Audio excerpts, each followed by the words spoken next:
Hello and very welcome to Karlstad and Embracer Group's fiscal Q3 presentation. We have a lot to talk about today, including strong back catalog sales in Q3, a packed game pipeline for the next fiscal year, and also I have a special interest in talking about the incredible indie success title Valheim. I will come back for a Q&A presentation later. We will also talk to some Austrian and Italian guests, I believe. But first off, I will leave over to Embracer Group CEO and founder Lars Wingefors and CFO Johan Ekström. Please go ahead, guys.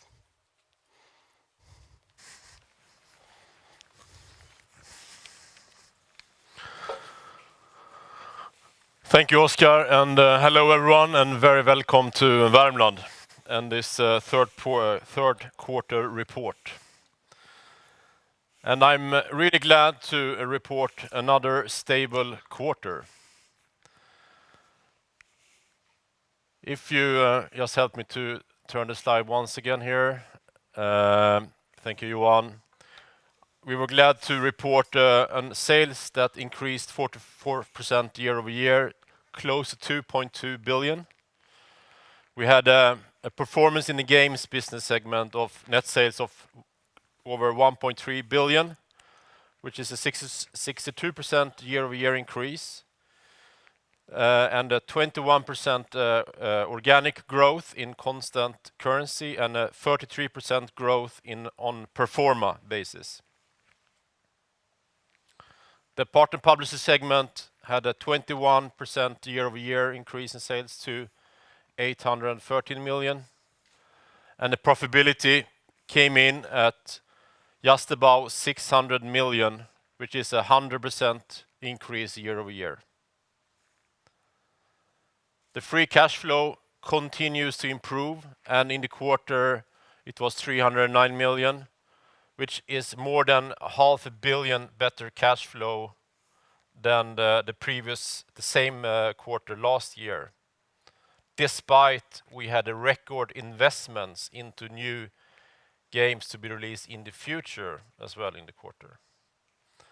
The drivers in the quarter was our extensive wide catalog of products, the back catalog sales, including titles such as Satisfactory, The SpongeBob, Wreckfest, SnowRunner, World War Z, the Saints Row series, the Deep Rock Galactic, and the Metro series.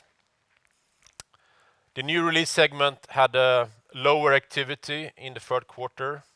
However, I would like to point out two titles from our friends, family members at Milestone, Ride 4 and MXGP. Looking at the KPIs, we had a record of products in pipeline as end of the quarter. We had 150 games under games development projects in the balance sheet. We engaged 113 studios, including 57 internal studios, and 4,300 games developers. And again, we invested a record 523 million into the games portfolio that will generate organic growth in the future. And worth pointing out is that's 3 times the amount we completed games for or released games for in the quarter.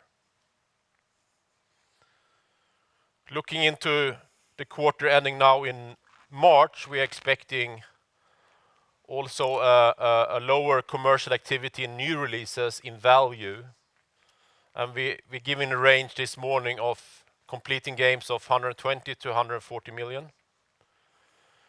And meaning the full year will be completed games for 840 to 860 million. But looking into the next financial year, we are expecting a record year driven by many factors, but one factor being the amount of new releases. We're expecting more than 70 premium games development projects to be completed, and the value of those are expected to be between 2.5 to 3 billion SEK. And this is not including the acquisitions we announced on February, the 3rd of February, with Gearbox, Easybrain, and Aspyr. In the quarter and just 2 weeks ago, we released an indie hit called Valheim. I will come back to that under the Coffee Stain slide. Also in the quarter, we completed the transactions with Zen Studios, and we are expecting to complete the transactions and acquisitions of A Thinking Ape and Ayugo for Vancouver. That was part of the 13 acquisitions we announced in the third quarter. In the current quarter ending March, we just recently announced the 3 acquisitions of Gearbox, Easybrain, and Aspyr. Looking at the M&A outlook, it's a very vivid market, and we are very active. And I will come back to that on a separate slide.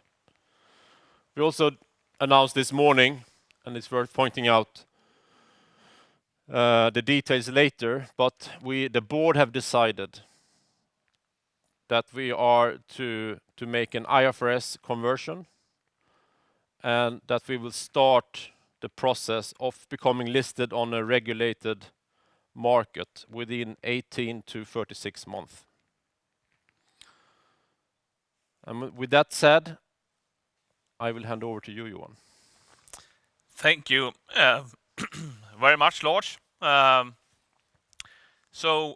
start by looking at our P&L for the third quarter. As said, net sales in the period reached almost 2.2 billion SEK, which is up 44% over the corresponding period last year. We have a healthy improvement or growth in our EBITDA, growing with 70% to 879 in the quarter. Also, operational EBIT doubled compared to last year, reaching 603 million in the quarter, yielding a operational EBIT margin of 28% in the quarter, compared to 20% in the same period last year.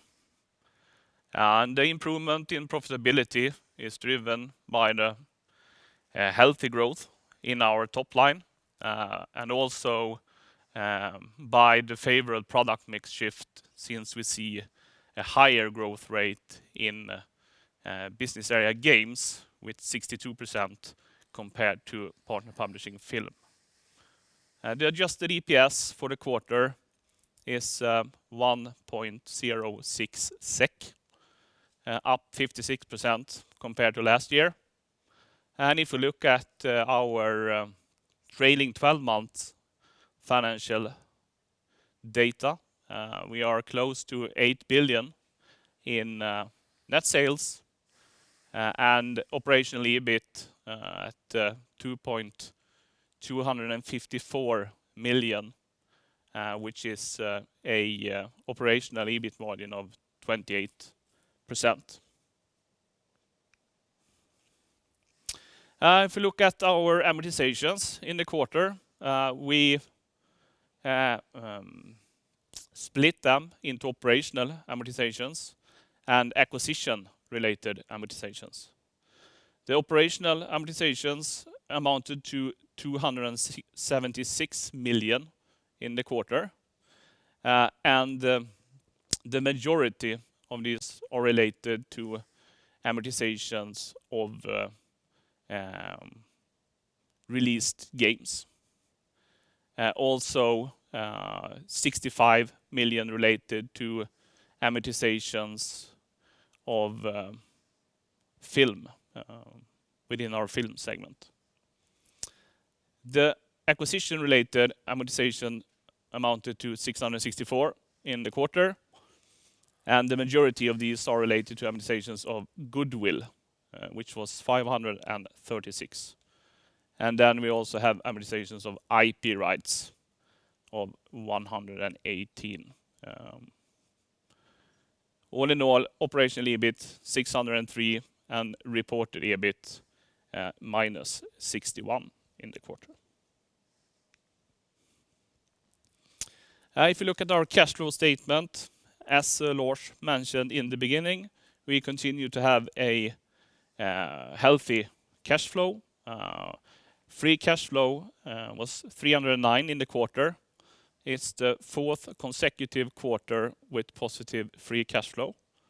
On a trailing 12 months basis, our free cash flow amounted to 1.1 billion SEK. In the quarter, the cash flow was driven by improved profitability, increased EBITDA, coupled with very limited investments or change in working capital. We have a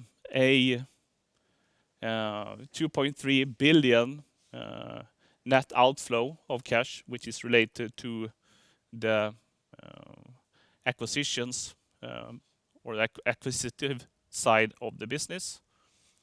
Cash flow from financing 5.4 billion in the quarter, mainly related to the share issue that was concluded in the beginning of October. We continue to invest into intangible assets, mainly our games portfolio. And it's also worth noting that the free cash flow has increased well, while we also invest more than ever into our intangible assets and mainly our games portfolio. If we look more into the investments in intangible assets during the quarter, out of the 558 that we invested, 523 is related to investment into our games portfolio, and 35 is related to investments into the film segment. Out of the 523, 370 million is investments made with internal studios and 153 with external studios. Looking at the development of investments into our games portfolio, we see that we continue to increase, reaching a new all-time high at 523, which is up 40% over the same period last year. And during the quarter, we completed games development projects to a value of 156 million.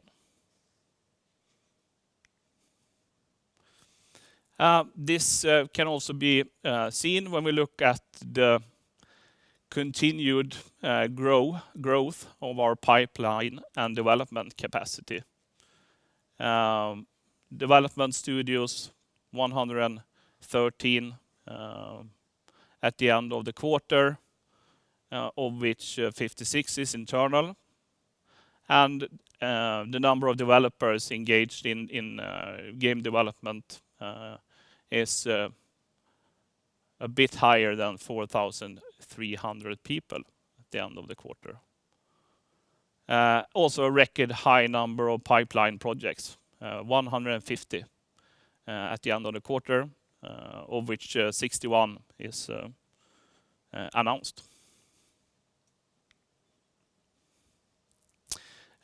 If we look at the upcoming releases and expectations, we can conclude that we have a release date for Biomutant communicated to 25th of May.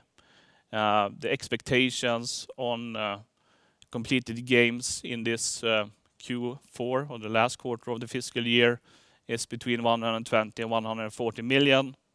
Looking at it from a yearly basis, that would mean that for the fiscal year 2021, we would reach 840 to 860 million. Our quality comes first approach is fundamental. We believe that this is the way to create great games that perform well and over a longer time period. And it's also the way where we add to our strong back catalog of games. During this fiscal year, we have postponed about or over 10 games due to applying this quality comes first approach.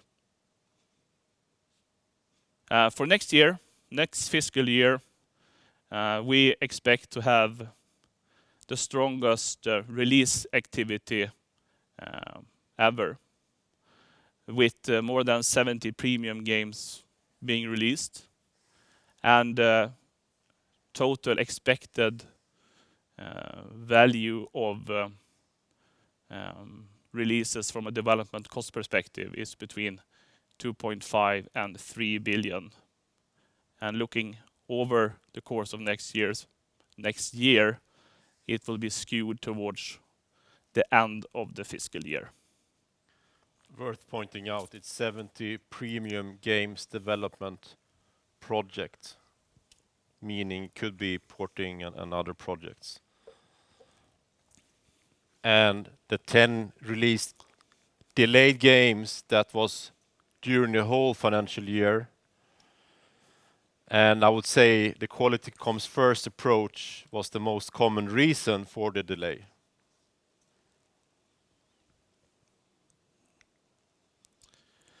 Looking at the balance sheet at the end of December, total assets amounts to 24 billion, which is 20% more than what it was in the end of September.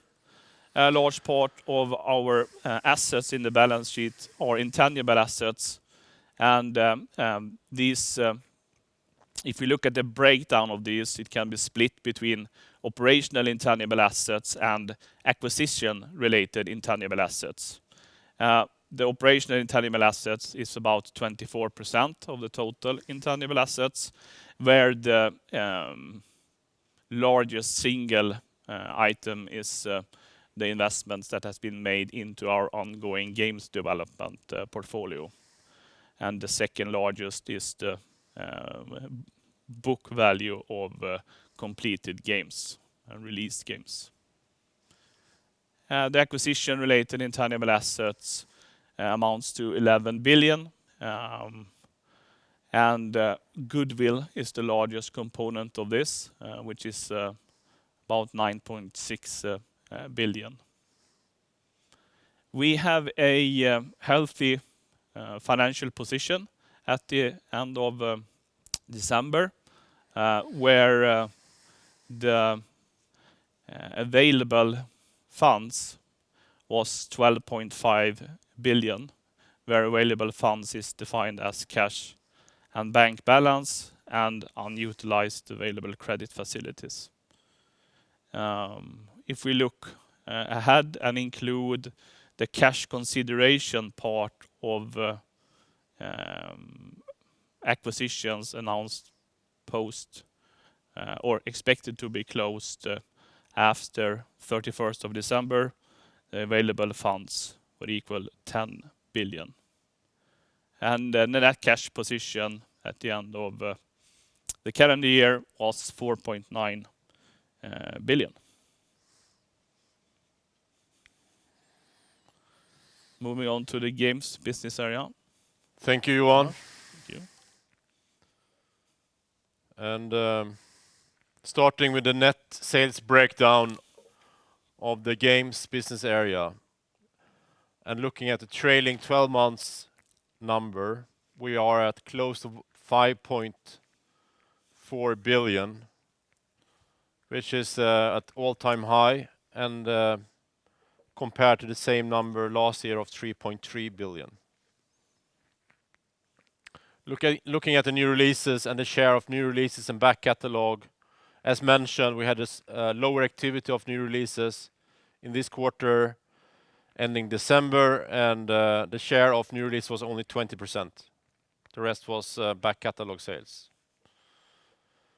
Looking at the digital versus physical, it's we have a stable, very high number of 79% of the revenues coming in from digital channels in the quarter.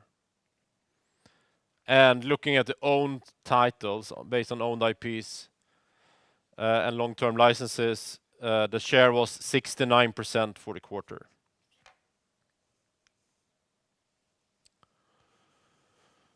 The release activity and organic growth. Looking at the trailing 12 months basis of value of completed games, we are at 885 million. As mentioned, the value of completed games in the quarter was 156 million. Looking at the organic growth here, looking at this slide, we can see the year-to-date organic growth on a constant currency basis being 54%, and in that quarter it was 22%. Again, on the pro forma organic growth number was 33% in the quarter. That's the estimated number. Obviously, because of all the acquisition, is the estimated number on accounting and books. That's why we're not providing this as a ongoing KPI and using the organic growth only on a constant currency basis. The business segments and the business groups, looking at THQ Nordic, they had a quarter with a lower release activity. They had a quite wide range, a number of releases, but none of the releases had a notable commercial impact in the quarter. Total revenues was 380 million, but still that's a healthy growth of 14% year-over-year. On trailing 12 months basis, they are at all-time high at about 1.7 billion. Key drivers in the quarter was continued performance on Destroy All Humans!, SpongeBob, and Wreckfest, amongst many other titles. In the quarter, they acquired the Purple Lamp Studios, the developers behind SpongeBob SquarePants Battle for Bikini Bottom Rehydrated. During the quarter, they have signed several significant commercial deals. On the back of the success of previous license releases, new licensing deals will be pursued. Looking at the selected pipeline, obviously, again, this is a topic coming back every quarter. Biomutant will be released on May 25 or 25th of May next first quarter. In the current quarter, we are expecting to have a lower release activity, and the releases that are lined up are Kingdoms of Amalur: Re-Reckoning on Switch and Monster Jam Steel Titans 2 on PC and console. Looking at business area, Deep Silver, they had a quarterly revenue of 497 million, which is 6% growth year-over-year. On trailing 12 months basis, they are just about 2.1 billion, which is an all-time high. Key releases, but in general, they didn't really have any significant commercial impacting releases in the quarter. As usual, they had a number of good releases anyhow that contributed well. As mentioned, they had MXGP 2020 from Milestone, Ride 4 from Milestone, and Maneater from Tripwire, our friends at Tripwire, on the next-gen consoles. Again, the back catalog drivers, once again in the quarter, was Metro Exodus, the Saints Row series, amongst many others. In the quarter, they completed the acquisition of Flying Wild Hogs, one of the leading Polish developers and our first establishment of a developer in Poland. They are the makers behind many games, and one mentioned here is Shadow Warrior series, published by Devolver. They are 260 people across 3 studios in Poland. Looking at the acquisitions they made in the previous quarter, in September, they acquired Vertigo Games, the leading VR developer in Holland. And the gross revenues of that business was up 40% year-over-year without any new release. And obviously driven by a successful release of the Facebook Oculus Quest 2, the VR headset, according to SuperData, selling more than 1 million units. And the Milestone's performance was, as usual, in line with the management expectations. Looking ahead, they having a very wide pipeline of products, and on this slide you can see a few of these products that are pointed out here, and I'm sure Oscar will come back to that in the Q&A session. Now looking at the business segment, Coffee Stain in Skövde. In the quarter, they had 99 million of revenues, which is a year-over-year growth of 175%, driven by a continued good performance of both Satisfactory and Deep Rock Galactic. But they did not have any new release in the third quarter. Neither did they have any major content updates. On a trailing 12 months basis,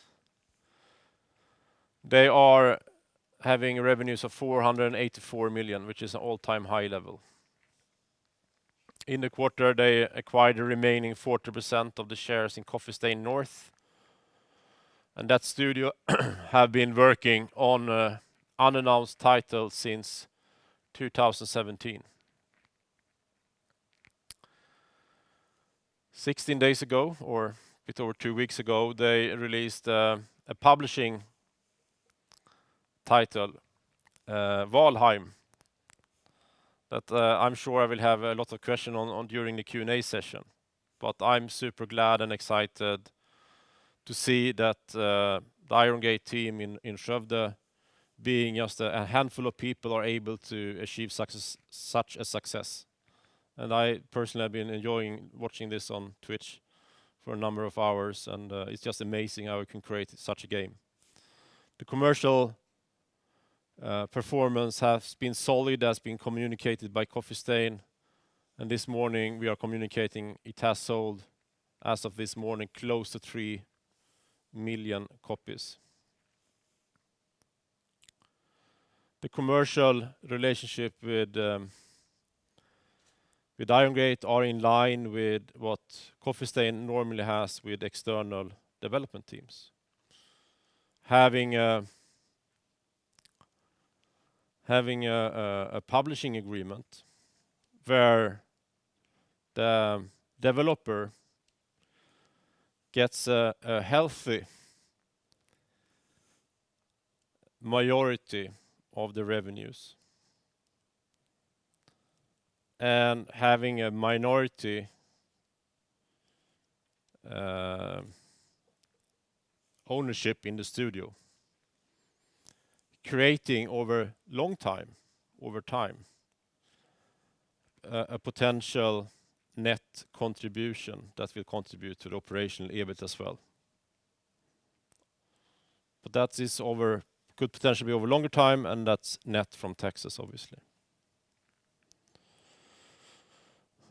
Coffee Stain have many other titles than Valheim, even though I'm sure it's a lot of focus right now for them.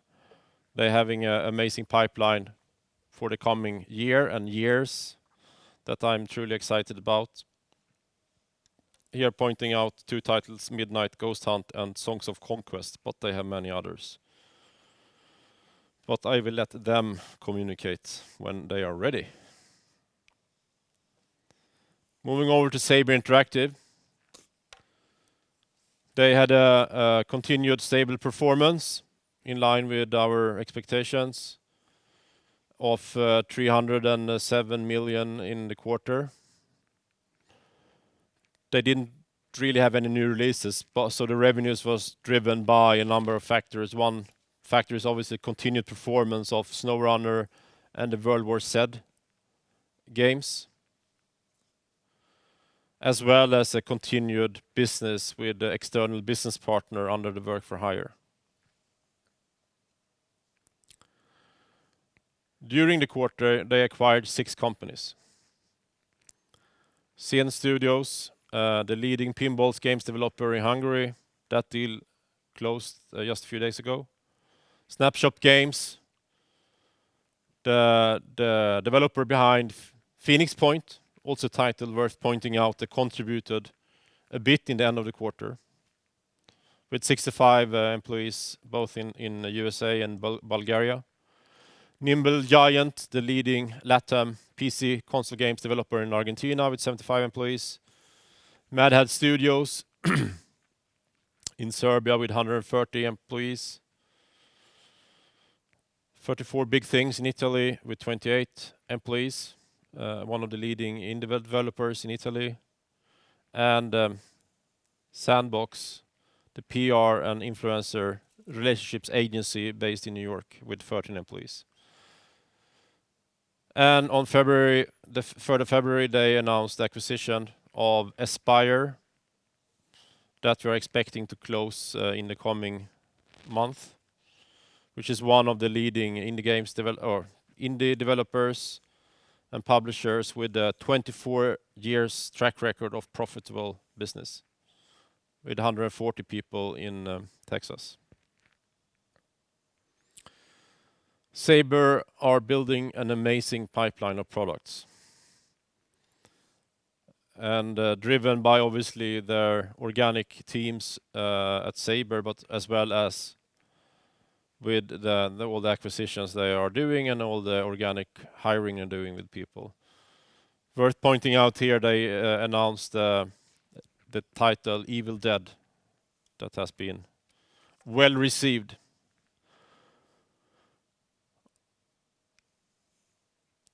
Moving to Deca Games, the mobile games business. They had the first full quarter generating revenues of 73 million in the quarter. And the driving titles was Dragon Whale, Almost a Hero, Gods and Glory, and a continued performance of especially of Realms of the Mad God.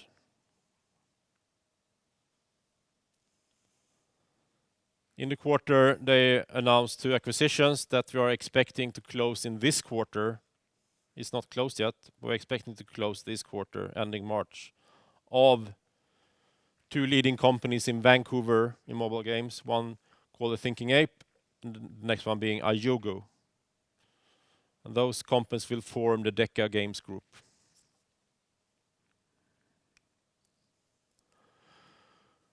Moving to Amplifier Game Invest. I'm super thrilled, and I spoke to the CEO of Tarsier the other day here and congratulated him to the success, the critical success of Little Nightmares 2.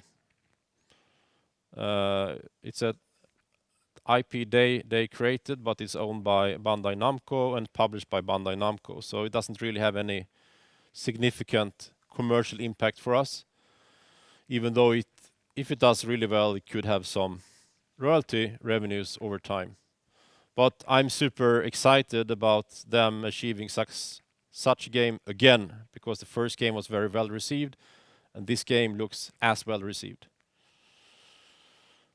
Now, having that game completed, they will move over to create new IPs, and I'm super excited, and that was the main reason we made this acquisition a bit over a year ago. Also in the quarter, we released self-published the game Fishing North Atlantic that had a bit of issues in the start, but I know the team are working on it, and we are looking forward to what that IP and other IPs could bring for that studio. We are still committed to the team, and we really believe in that business. Also, we acquired or welcomed the Silent Games studio in Newcastle that has very high ambitions to become 30 people over time. And finally, we welcomed Plucky Bytes, actually here in Karlstad, with run by 3 industry veterans. Moving to the partner publishing and film business area. It had a stable performance, a bit over management expectations of 813 million in the quarter. That is a 21% year-over-year increase. And on a trailing 12 months basis, they are just about 2.5 billion of revenues. Drivers were Dirt 5, Yakuza 7, the Mortal Kombat 11 Ultimate, and a general of COVID-19 recovery effect at retail. The films business segment in that business area, it had a really good quarter, exceeding the management expectations. They had a successful theoretical release, of Patini. And they also signed exclusive distribution contracts with Paramount for Italy territory. The digital sales are within films booming for them, and they are really having much more difficulties with the physical film distribution. Worth pointing out is the video subscription channels Aniverse for the anime segment on Amazon Prime has continued to perform well for them. Also in the partner publishing business area is two businesses that is not under Koch Media but reported in this business area, and that is Game Outlet, the original business I was part of founding here in Karlstad, that had another stable quarter with a strong back catalog sales, with a very deep catalog of physical games, mainly distributed to e-tailers and Amazon and many others. As well as the acquisition and then inclusion of the QA business of Quantic Labs in Romania of more than 350 people. And they will have the first full quarter in the current quarter ending March. Looking ahead, we see this quarter ending March that there is no notable release with a significant commercial impact for the partner publishing business area expected. So this will be a quarter with a lower commercial activity in that business area. However, they, as usually, have hundreds of different games and SKUs they're selling, and pointed out in this presentation here, they have a few games and the distribution varies in various countries, but for example, they have Hitman, they have Persona 5 Strikers, and a few others.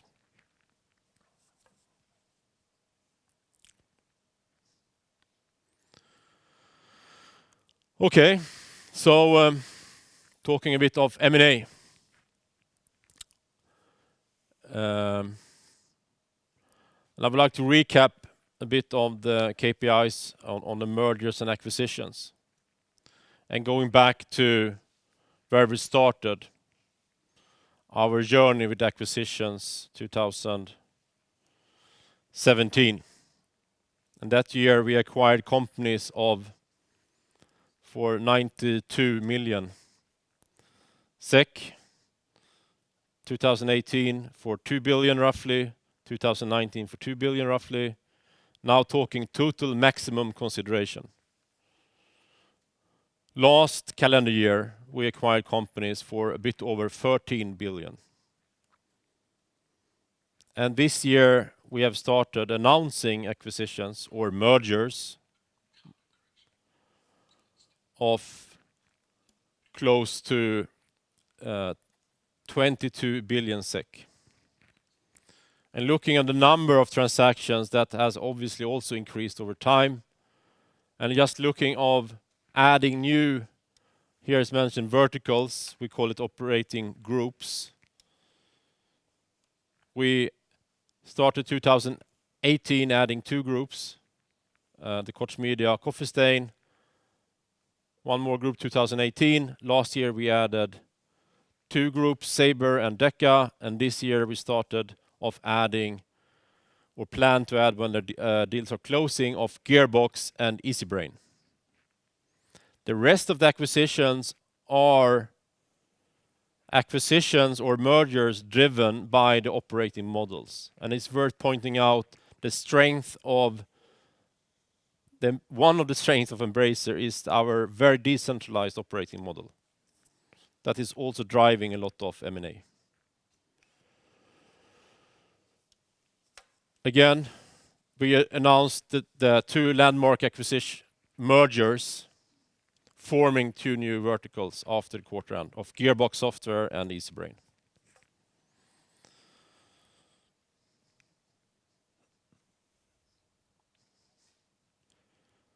And looking at the outlook.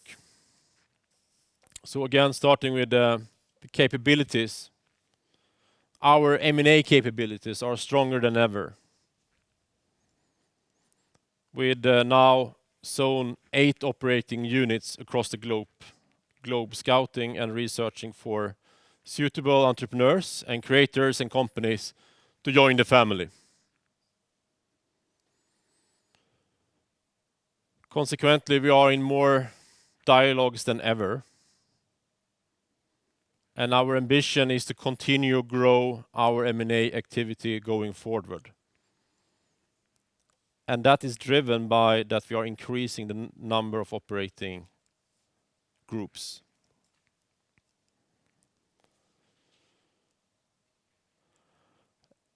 The mindset and philosophy of Embracer, I'm a firm believer of, obviously, and when we are out and speaking to the entrepreneurs and companies and creators, it's very attractive. And I'm super humbled by hearing the stories and why people would like to become part of Embracer. Obviously, we are not alone in the market. We define it here as a vivid M&A market. You can say a very active market. There is the SPACs, there is the IPOs, there is the private equity, venture capitalists. There is other companies on the public markets trying or doing similar. I wouldn't say, or doing acquisitions. However, I still believe we are able to continue our strategy, being disciplined under the same principles going forward. And I would like to point out that we are a truly independent company and platform with only approximately 1% of the global gaming market. And the main competitors we are facing out there in the dialogues on a daily basis are companies that are significantly larger than us. Sometimes up to 100 times or more larger than Embracer Groups in terms of market cap. And I'm humbled to hear that many of the entrepreneurs and creators would like to join Embracer rather than those companies. Johan? Yes. Thank you. Okay,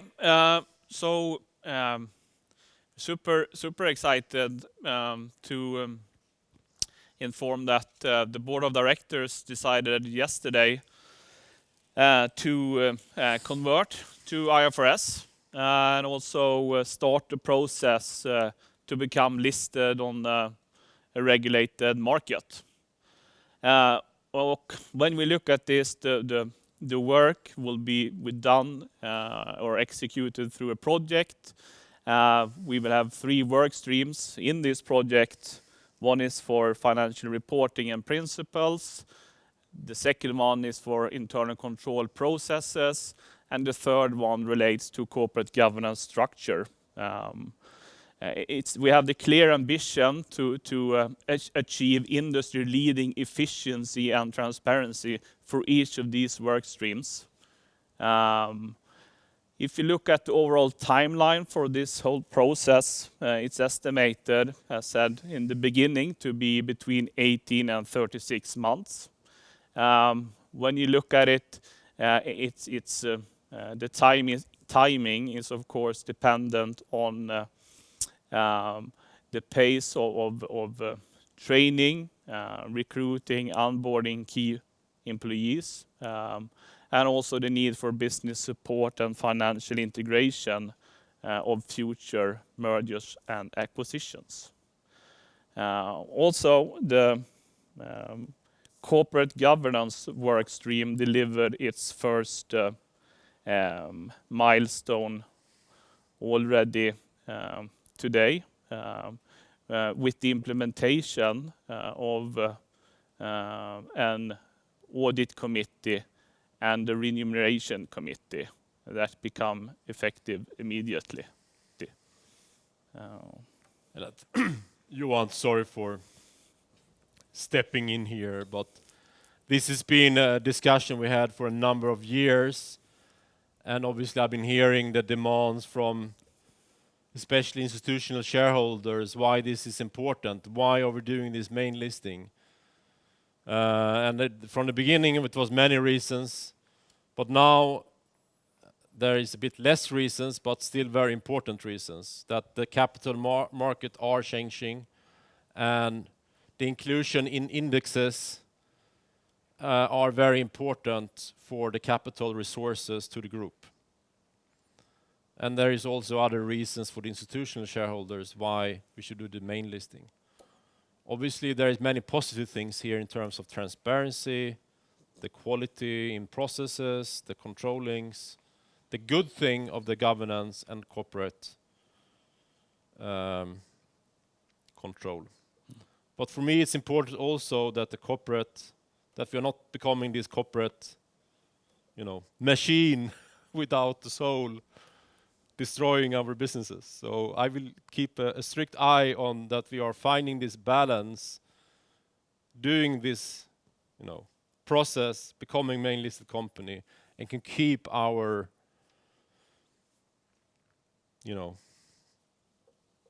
business as strategy. And also worth pointing out is we will continue our strategy doing M&A meanwhile we're doing this process, which will put further pressure, obviously, on the teams doing this. And not saying that alone, it's also worth pointing out that this is, I think over time important, and when doing this, I think we have very high ambitions. And we've been talking a lot about how to become a benchmark in terms of reporting within our segment. So we have a very interesting 18 to 36 months ahead of us. So please continue, Johan. Yes. And also, as we all know, we have a very efficient M&A process within the Embracer Group. We also saw that the M&A activity is extensive and continues to be that. Looking at or that puts requirements on our ability to integrate or onboard new companies into the Embracer Group. So we just wanted to share some of or share with you the onboarding process. If you look at it, we have a 1-year onboarding process within Embracer. We split it into four phases where there are different priorities in each of the phases. So we're not trying to do everything at once. We prioritize. Phase 1, prioritization on finance. Phase 2, compliance. 3, introduction of the smarter business framework. And then last but not least, reconciliation of the previous phases to make sure that we have done what we set out to do in the beginning.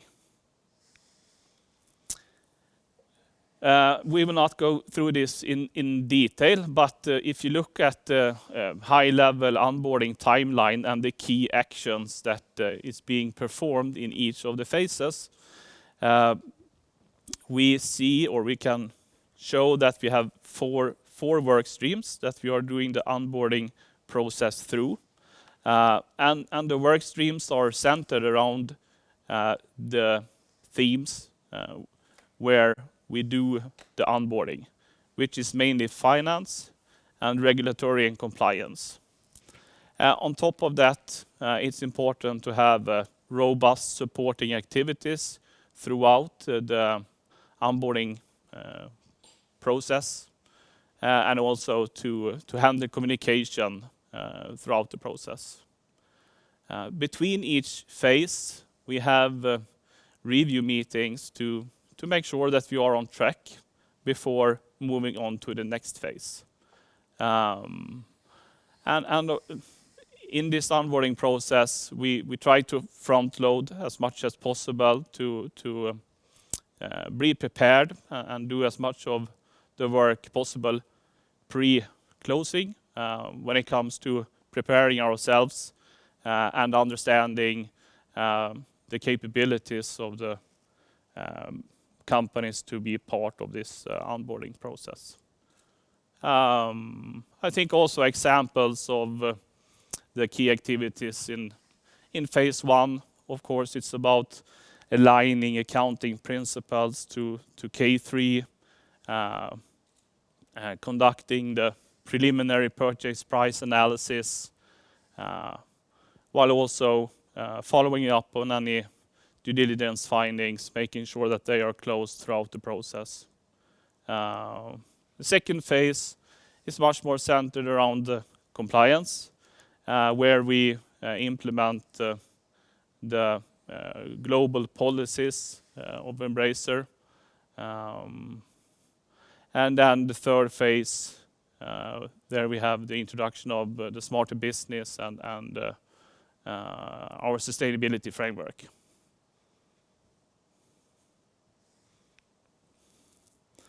And this is super important for us. We need to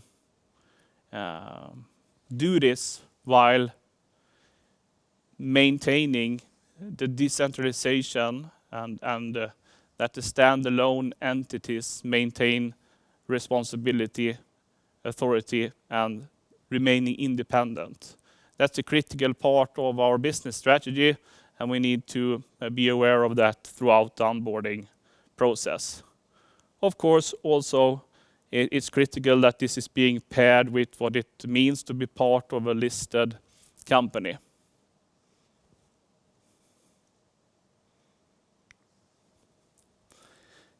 Moving on to a favorite slide, Johan, isn't it? Yes, it's a favorite. It was first shown at the AGM in September, and there we looked at releases until 30th of June 2020. We have rolled it forward to 31st of December 2020 in this slide. What we see are a scattered chart of project ROI. The sample includes projects which has sales above 40 million or investments above 40 million. In the sample, it's 30 projects. ROI is calculated as contribution in relation to the investment, where the contribution is the gross profit less marketing expenses from release date up until 31st of December 2020. This is basically cash contribution. It's nothing to do with amortization. No, period. we also refer to this as cash flow project ROI. So it's on an accumulated basis from the release date. The investment is the capitalized development expenses for completing the project and also any follow-on investment that might be. Looking at the outcome, of course, if you are at 1.0, the low line here, that's when we break even. If you look at the average of these 30 projects, we are at 2.9 times the invested amount, which is slightly above what we had in the same picture when we looked at the data until the 30th of June 2020. So it's very interesting.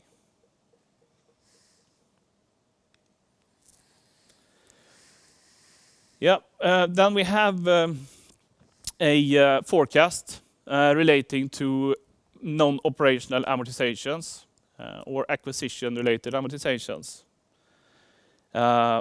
This forecast includes all signed deals as per today. The forecast is based on the purchase price allocations as per today. And these contain both preliminary and finalized purchase price allocations. Acquisition values are converted to SEK using the exchange rate per end of December 2020. And consideration shares are valued at the VWAP as set forth in each SPA. Looking at the forecast, the Q4 forecast is based on the average exchange rate during the quarter, Q3. Looking ahead, we are using the exchange rate as per end of December 2020. And also, this forecast assumes closing dates of transactions that are still to be closed, where Gearbox, Easybrain, and Aspire is assumed to be closed on 1st of April. Ayugo, ATA, and Zen assumed to be closed mid Q4. Looking at this, non-operational amortization is estimated to 750 million in Q4 this fiscal year, and then 6.4 billion in the next fiscal year. Worth pointing out here is that assumed closing dates of Gearbox, Easybrain, and Aspire is not any confirmed expected closing dates. It could be much later in that quarter. So this is just for the technical purposes of this forecast.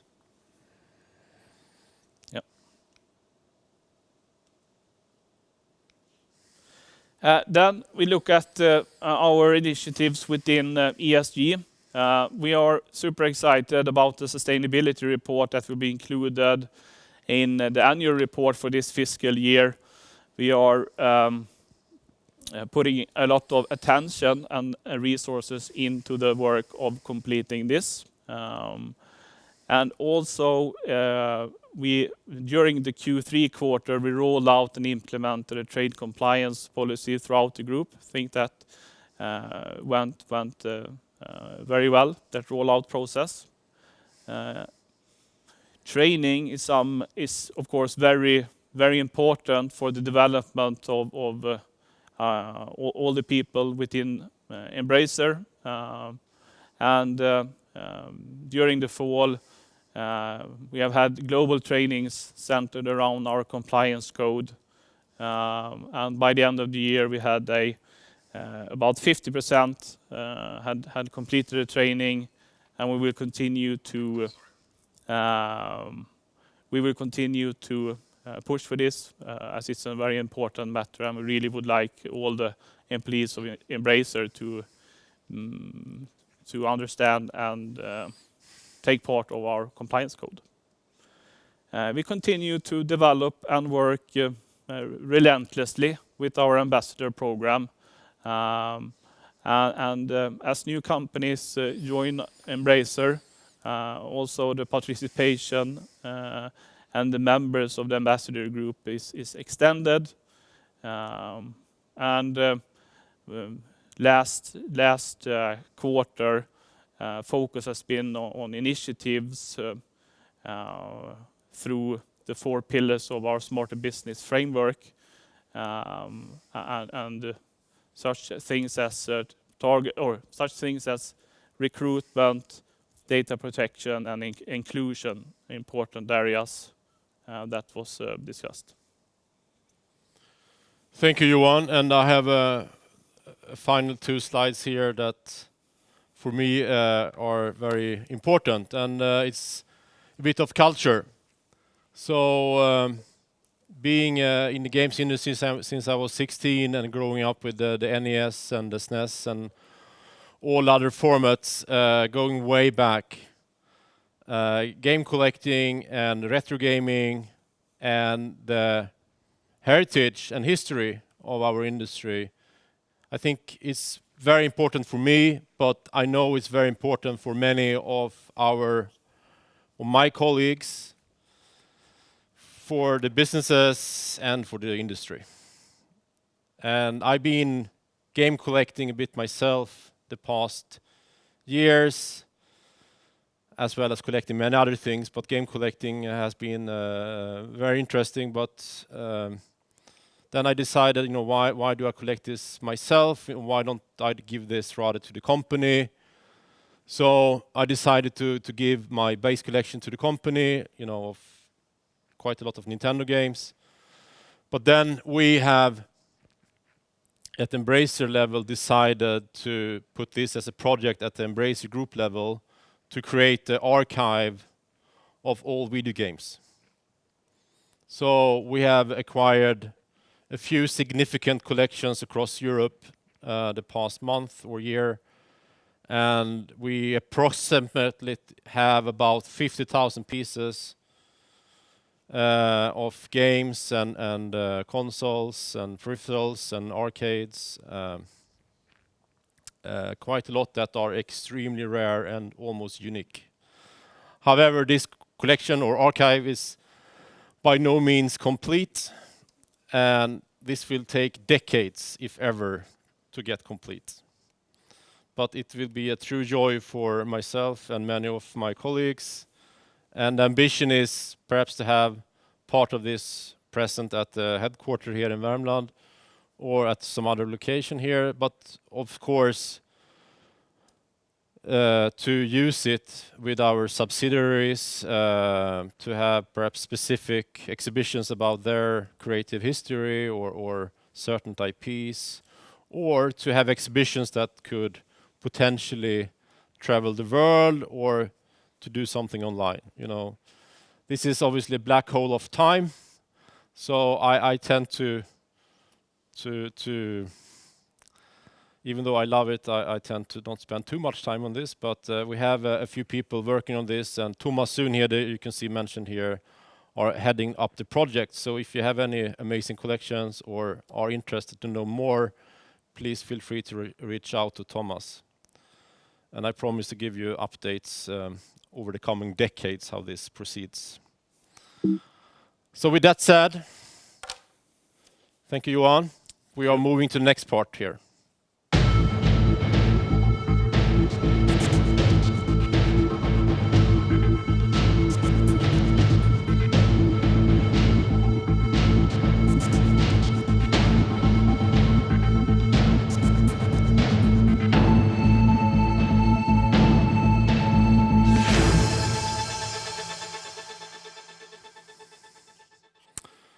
So, thank you. I'm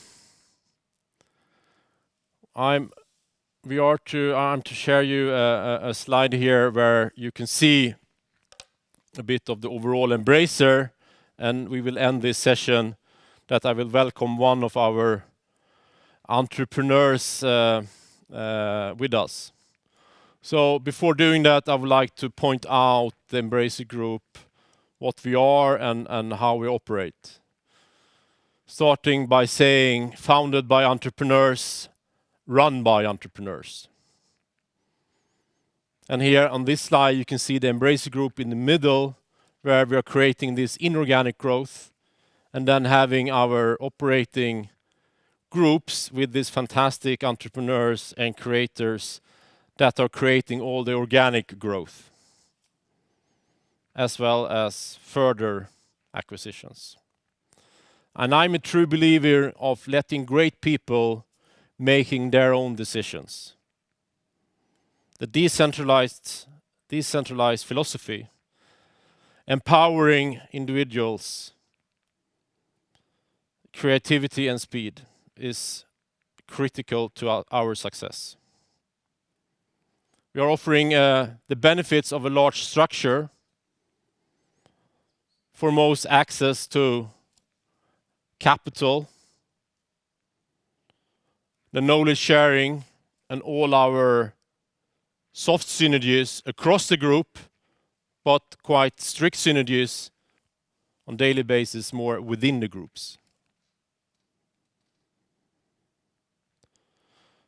And we believe this is the most attractive model for long-term creatives and entrepreneurs. We'll help bring more publishers and studios on board this group.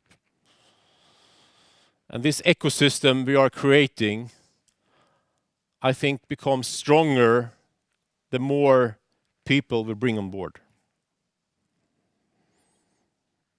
And investors often ask me, what's the strategy? And often they mean, what the strategy of what games do you do, or what business model do you do within the games? But then you need to realize that there is, each operating group has their own DNA, their own culture and strategy, how they operate their business. Whether it's free to play, premium, what kind of games, how they do the publishing, how they do the games development. And now it's quite exactly 3 years ago, we added our second operating groups to the company, Koch Media, in a transformative acquisition. And I would like to celebrate that 3 years of Koch Media within the group by welcoming Clemens Kundratitz online here. Welcome, Clemens. Hello, Lars. Hello, everybody. Hello, welcome on stage. I can see Luisa as well. Welcome, Luisa. Lars, hi everybody. So, Clemens, I introduced you, and I will leave over for you to tell the audience here about Koch Media and how it has been over the past 3 years to be part of Embracer. A lot of things have happened.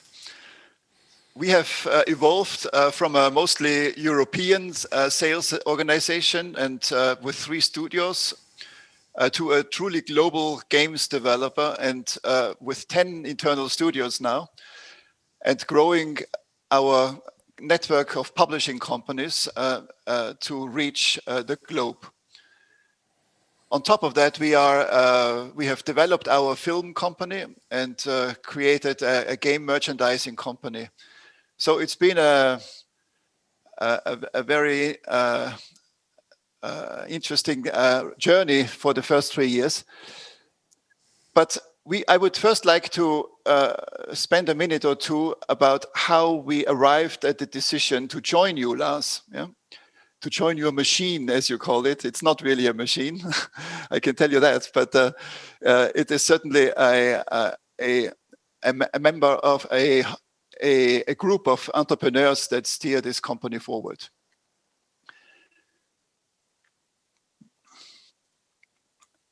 when we joined the group, we were at a junction of our group development. We saw that for 24 years we have built this company forward, but there was a next level that we wanted to achieve. And by joining the Embracer Group, we thought this would be the right solution for us to unlock our potential and to grow further. We really liked the principle of entrepreneurship, the global vision that Embracer brought along, and the very unique structure, corporate structure. Also, the fact that you work very much on trust and on for the family feel rather than a corporate structure, it appealed to us a lot. And then again, you came at the right time. It was the right decision for us at the time. And I can tell you, I have not, and nobody here at Koch has regretted it. So how did the M&A phase work? It was marked by a very personal approach. It was Lars, yourself, and Eric Stenberg, your second in command, and you came along and we got to know each other. And I think you always said, I really want you to continue running your company. I want to help you run the company, but not interfere. And that promise, I must say, is 100% kept. Yeah, what you promised before the transaction happened after the transaction, and and that long-term attitude that you have, and the Embracer Group has, not 1 year, not 5 years, it's 20 years. Yeah, is something that takes us forward. The M&A project was swift. It was we didn't spend months and months. We were accompanied by very professional advisors, which is very important on both sides to keep this on track. But it was not disruptive to our organization, which was really important for us as well. And then the journey began, and it was as I said, a journey marked by a lot of growth, organic growth, as well as acquisitions. You can see here on this chart the kind of milestones in our development, and how we evolved from a European company headquartered in Munich to a truly global company.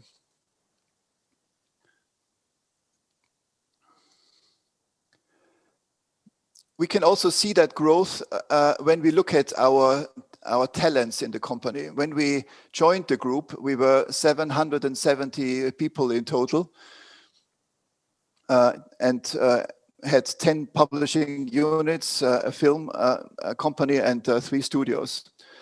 And then when we see our development or our organic development in the 3 years, organically we grew by 39% in those 3 years.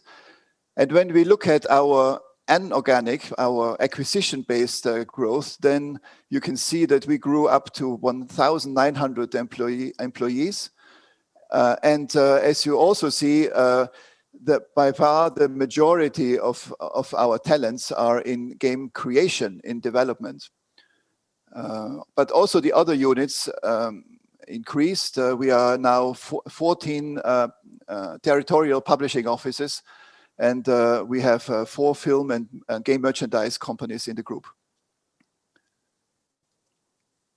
This is our global setup, and it is fair to say we are founded in Europe, and this is where our core markets are, but we are now very much present also in the Asian markets, and in Australia we have our 2 American companies from in publishing and in development, and our talents are in terms of nationality are very well distributed around the globe.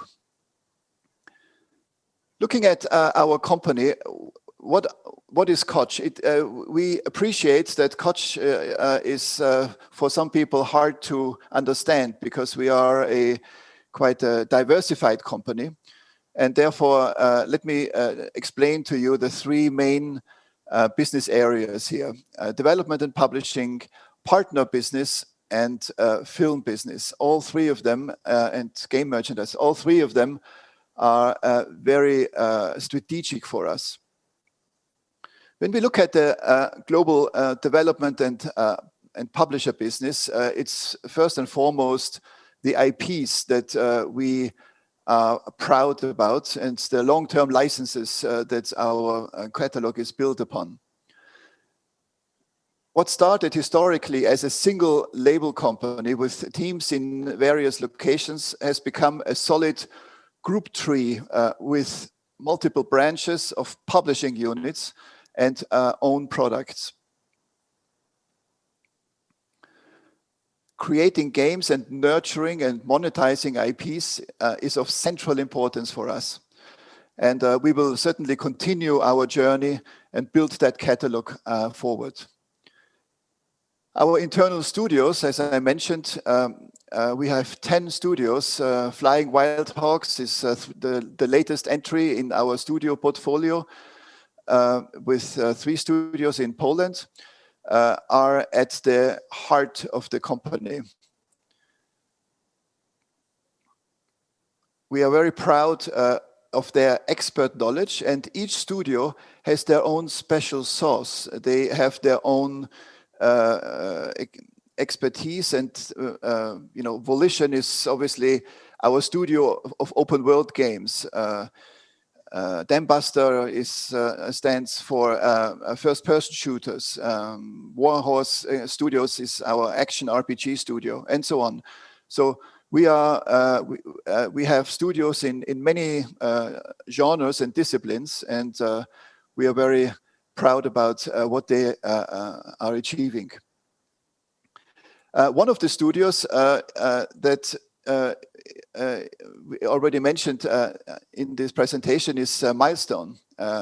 Milestone is in Milano, is our racing expert, and I brought to you the CEO of Milestone, Luisa Bixio, to talk about her journey into Koch Media and the Embracer Group. Luisa? Thank you very much, Clemens, and hello, everybody. And I'm very glad to share my experience in Embracer. Milestone is a developer and publishing company. We are based in the very center of Milan, and we are close to 250 people. And we do racing since 90s, so 25, 27 years. In August 19, we entered in Embracer Group under Koch.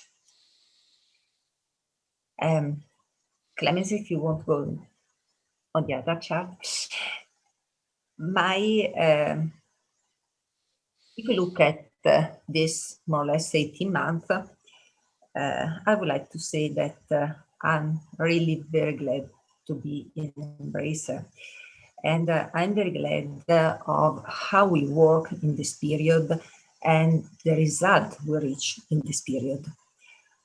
About how we worked as Milestone in Koch and in Embracer, I think I would like to point out some pillars or some summaries. As a first, at beginning, we defined with Lars, with Clemens, the strategy and the goal at medium-long term for Milestone. After this, I started again to manage a company as I used to do before joining the group, with a complete relation of trust and autonomy. On the same time, we have been able to implement a very good visibility relation at all the level, IT level, and even very good communication flow. So Koch and Embracer are completely updated of what's happening in Milestone. We have very frequent call with Clemens, sometimes with Lars, but I manage the company, again, with the possibility to do very fast decision and reaction and what is needed. The other point that I think is very important, we've been able in this 18 months to implement many strategies, mainly with Koch, many synergies, mainly with Koch. We implemented synergies at distribution level. All our titles are in all the world through Koch distributors. At relation with the platform holder, digital strategies and opportunity, market view, operations. So at many different levels, including development. And I think that has been very important for Milestone. The last point on how we are working, I would like to emphasize the concept of family that was touching Lars and perhaps even Clemens. Being in Embracer, there is a very informal relation. All the doors are always open. There is independency, respect, and on the same time, it's very simple to implement synergies or to have communication, and that's very, very motivating.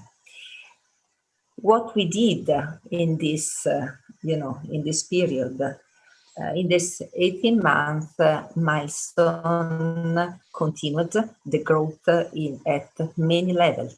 As a first, we grow up in terms of revenue and even more profitability.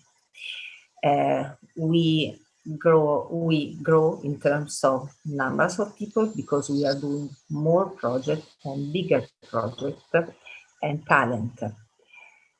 Very important for us, even for the strength of Embracer Group, we have been able to sign or renew very important licensing deals that are basic for the future of Milestone.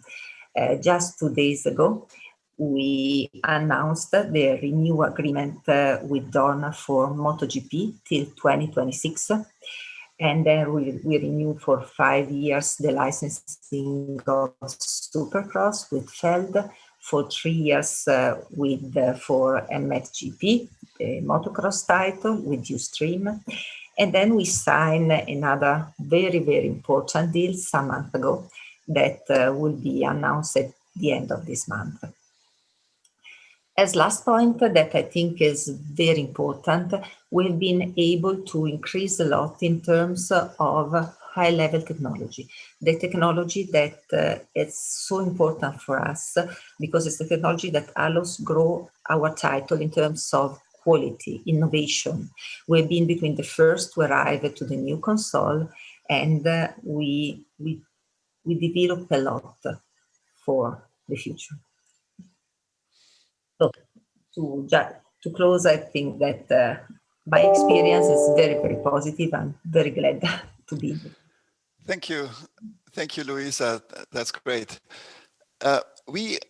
When we report our game section, we normally just use Deep Silver as the sort of name for all of our labels within the Koch group, and Milestone and is part of that group. Yeah?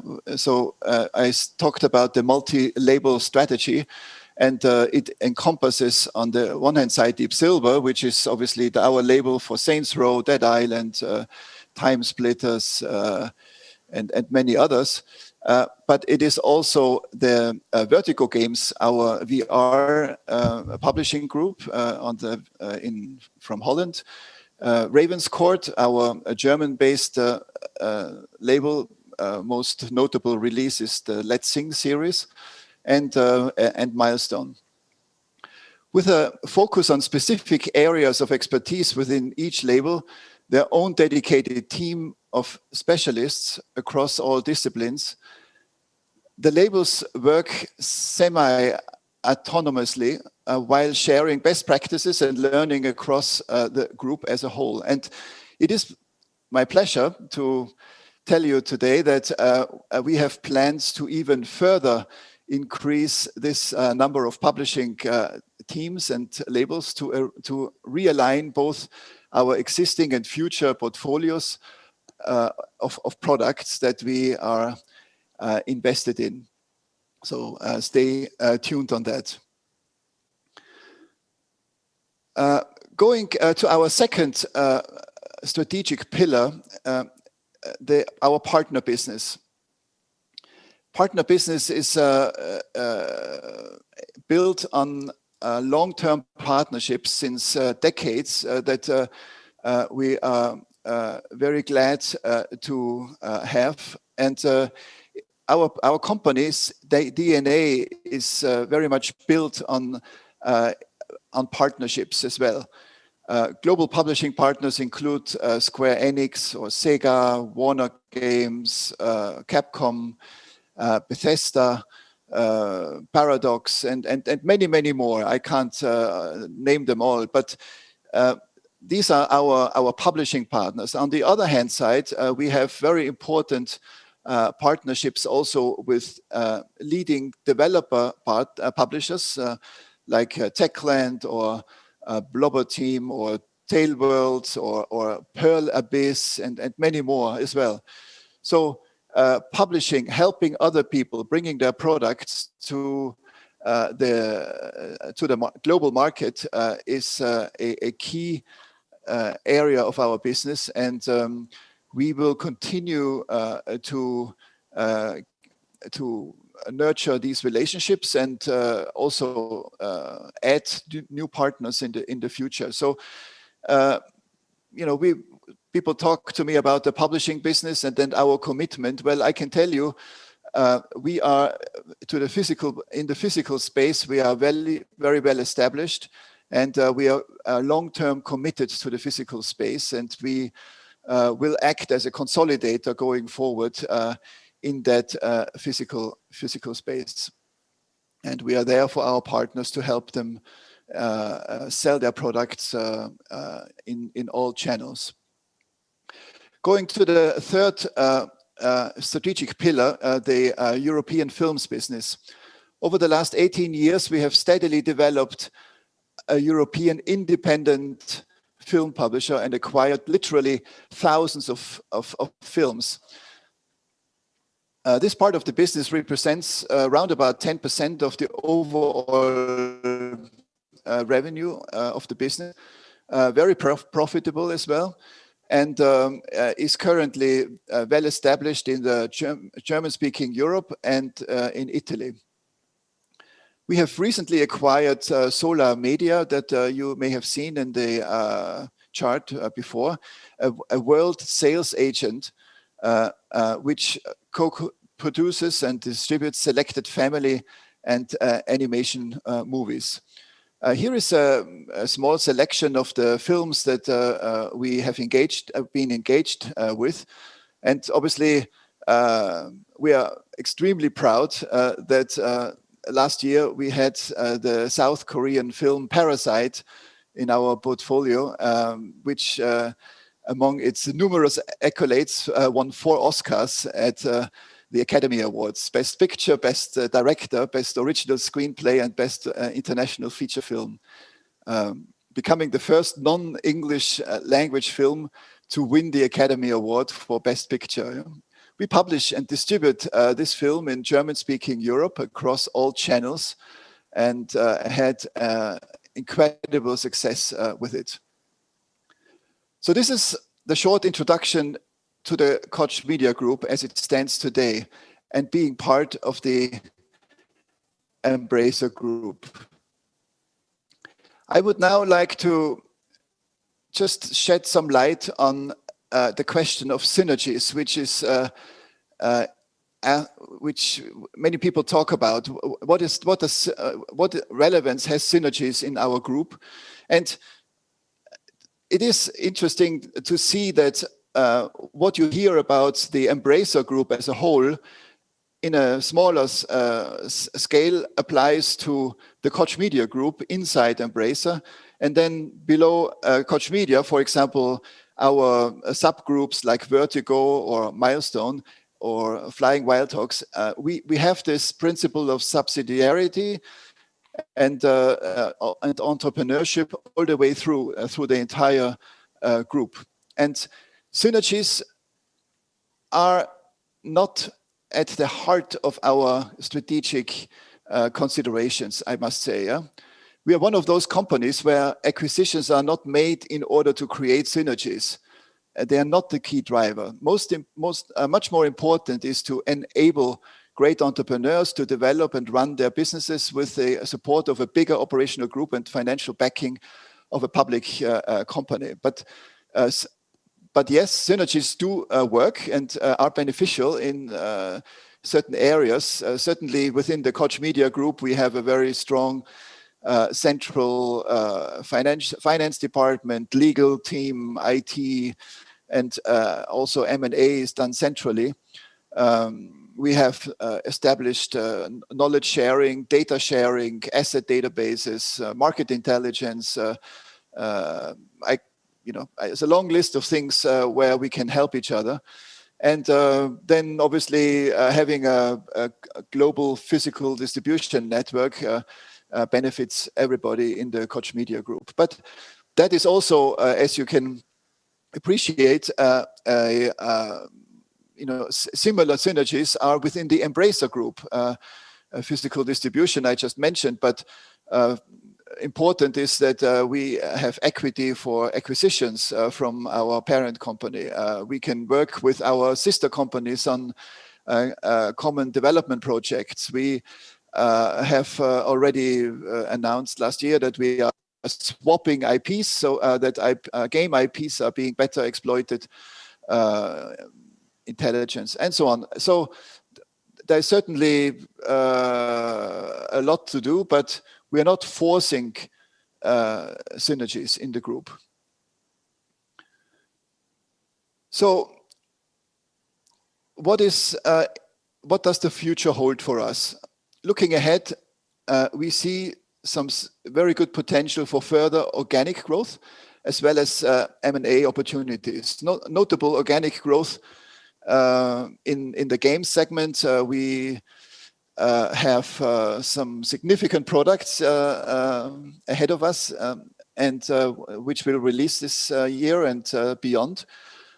But also our partner business will continue to grow, and we are adding partners to our base, and those two parts of the business, work very well hand in hand to give everybody a full global reach, physically and digitally, for all content.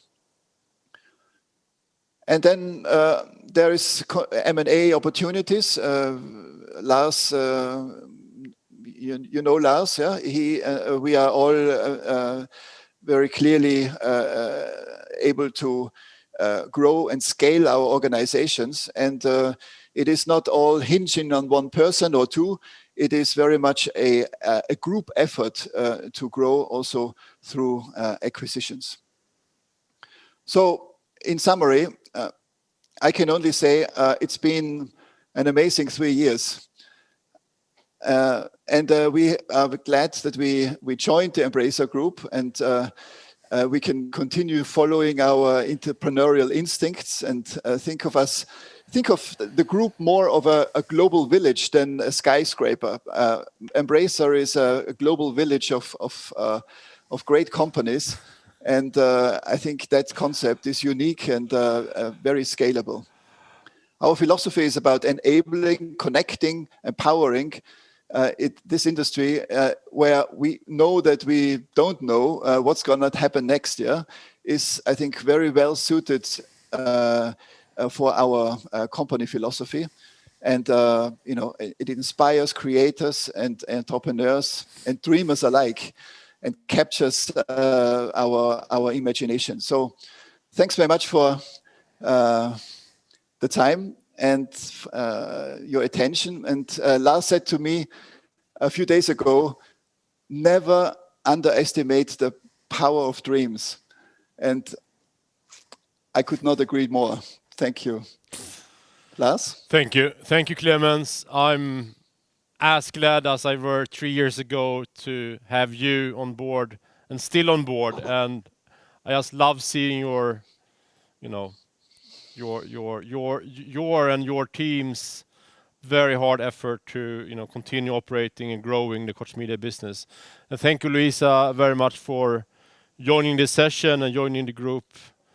I just love having you on board. We're a bit over time here, so we will cut the line to Austria and Milano, and we would move over to the Q&A session. So stay with us.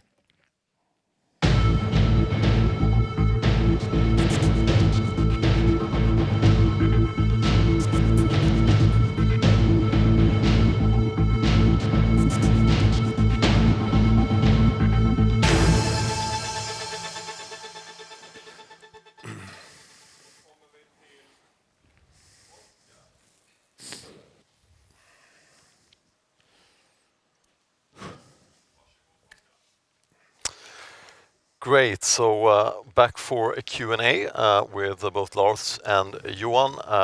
We have a lot of questions from myself today, but also from the message board. So remember that you can ask questions directly in the webcast, but not on YouTube. You can ask the questions via the message board, already getting a lot of questions in. But I'll start with a few questions from myself, starting with you, Lars, and discussing the Q3 results. What drove the results in Q3? My instinct is that digital sales and the back catalog, obviously the key driver behind very strong gross margins and growth this quarter. Yes, I think it was a general performance. Obviously, we had a market with the pandemic that I would imagine helped the demand for our products across the line, and also on digital channels with a higher profitability margin. But comparing to last year, obviously the addition of especially Saber Interactive definitely helped the profitability in the quarter. But we didn't really have any new release, sticking worth mentioning specifically that were driving the revenues. I think it was a very strong performance across the board. Great. And the second half of the fiscal year, obviously a bit slower in terms of new releases. But what can we say about Q4? Are there any titles that you would point out? There are quite a lot of titles, at least, but smaller ones, I suppose. So I think in general, I see in this quarter ending March a much or a very low activity from the new releases, let alone the Valheim topic alone, but in general across the board. I think the big things are coming in the next financial year. So obviously we have very nice titles coming out, and it's great products, but I'm not really expecting any major commercial impact from those new releases during this quarter. Yep. And turning to Valheim quite early here in the Q&A session, but I think, fascinating to follow it, the concurrent players, the activity on Twitch, starting with the team that has developed this. I'm hearing 3 people in Skövde. Can you tell me more about the fantastic team behind this game? Yeah, well, in the respect of them, to start with, Iron Gate and Richard and the team, they are a external company, even though we have a minority interest. So I think that gives this Q&A session a bit delicate, because I have so much respect for what they have been building, and I would like them really to talk about the success and how they did it and so on. I'm just truly impressed what they have been able to achieve, and that's why I love the games industry. That you actually are able, if you're just a handful of people, to create such a game that, you know, amaze so many millions of players, spending hundreds of hours and creating obviously this business as well, but just engaging so many people. And I think this is, you know, I've never seen it, you know, and you know, we've been working. Well, I've never seen such thing like Valheim, at least within Embracer Group. I think it's something that I'm truly happy about, and also the quality of the product stands out. And it's just Viking, you know, being Sweden.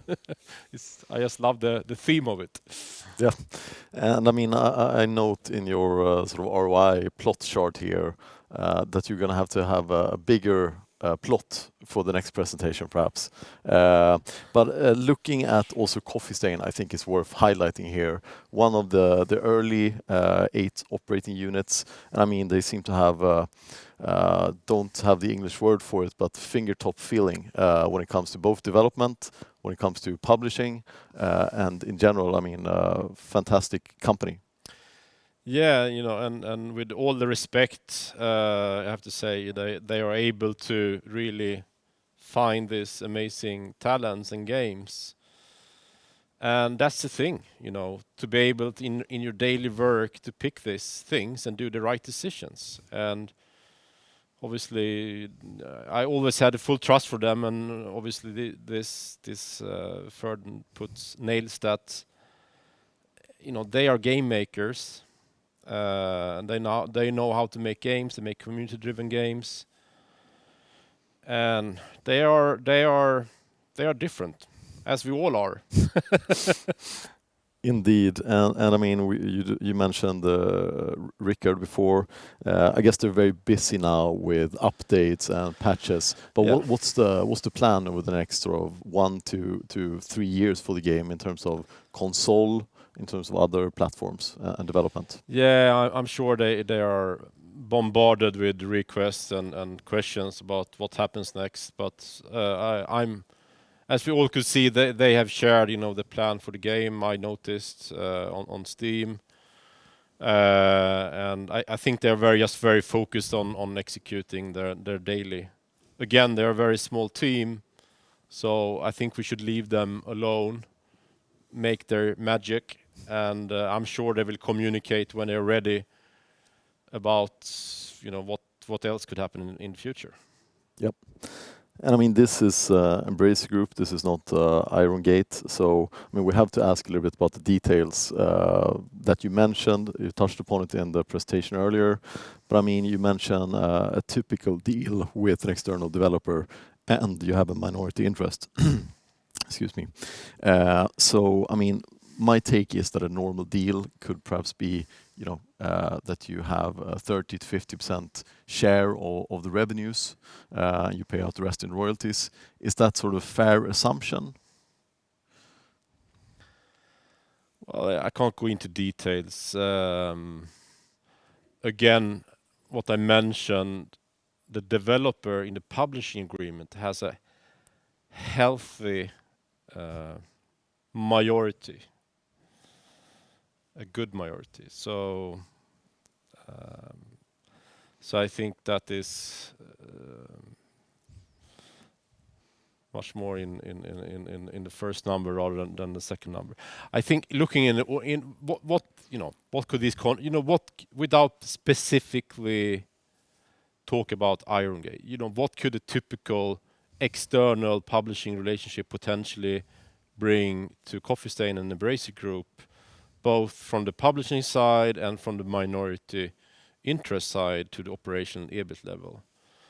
Well, it depends on obviously the publishing margin, along with the potential contribution for the minority interest and the profitability in that company over time, net on the tax side, and that we are able to, you know, do the pro forma accounting in time for reporting as well. So it could be delays in this as well.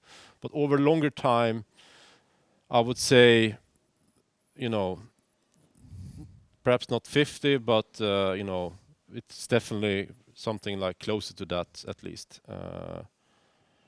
in combination. In combination. Great. And I'll try to interweave some questions here from the audience as well. We have a question on this topic from Tom Singlehurst at Citi. Does the strength of Valheim mean that it doesn't matter that you're sort of reducing the release, the launch cadence in the fourth quarter?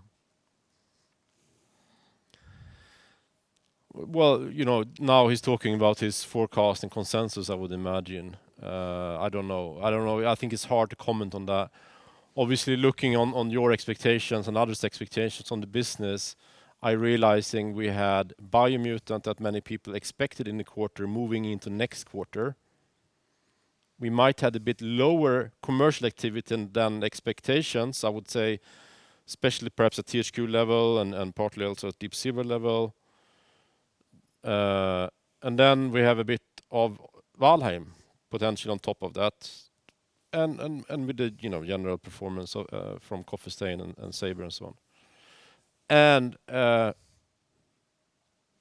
would say quite low commercial activity within partner publishing segment. Even though it doesn't really contribute so much to the operational EBIT, it does contribute to the top line. So I think it's worth pointing out. It's a quite slow quarter in that business area. What's the mix of this? Well, that's your job, Oscar, and all the other 11 analysts. And one we take very seriously. And then a question here. I think it's tradition to ask a question about Biomutant, so I'm going to have to do it again. I mean, it is now announced for the 25th of May. And you said, I know in an interview that it had, was it 10,000 bugs a few quarters ago? How many bugs does it have now? Less. Well, first of all, I don't like to talk about release date. I doesn't normally do that, but Biomutant is a specific topic since the IPO we made, more or less. So, but everyone has expectations on the game, including myself. I think it looks solid. It's a very, very big game, and it's a very complex game to be made. So it's a game that it's not a game that will have no bugs ever. It's a game that will have bugs, but is it game-breaking bugs and so on? Well, this sort of games, always again would have some bugs, but I think the team are working and have been working the past year or 2 years fixing this, and they are confident they will ship a quality product. So I trust them. And just the final one on Biomutant, given that we waited for some time. They announced, this might be a question to ask the studio, but perhaps you can answer it as well. It was announced for PlayStation 4 and Xbox One and PC, but not for the next gen. Is that further out, would you say? Yeah, well, if I understand the things right here, typically, obviously, you can play the game on PlayStation 5 and the new Xbox, but they've been focusing now very hard to ship the game on the current consoles and on PC, and that is the first step, and that's the absolute priority. Will they make other versions and other formats? That's something that the future will bring. I'm sure there is plans for all our great products in the future on various formats. So I think now they're focusing on just executing, the shipment on these 3 formats. Yep. And turning to the guidance for next year in terms of completed projects, is it possible to just break it down a little bit? What has changed since your last sort of guidance of, I think it was 2 to 2.2 or double this year? Is it, new some acquisitions, but also the moved projects? But if you could elaborate a bit on that. Yeah. So what happened obviously is Biomutant, but then there is also some Some other releases moved out from fourth quarter, some minor coming into next year. So that is a chunk of value in completed games. Then we had a chunk of value from the acquisitions announced on November 18 that are to the addition of the completed games. So that takes us from the previous forecast of 2 billion to 2.2 billion. Yep. Perhaps not all the way, so there could be a bit of further addition to that as well. Potentially in Saber, but in also in other parts of the group, a bit of addition to that could generate further revenues. And that overall takes us to this number. I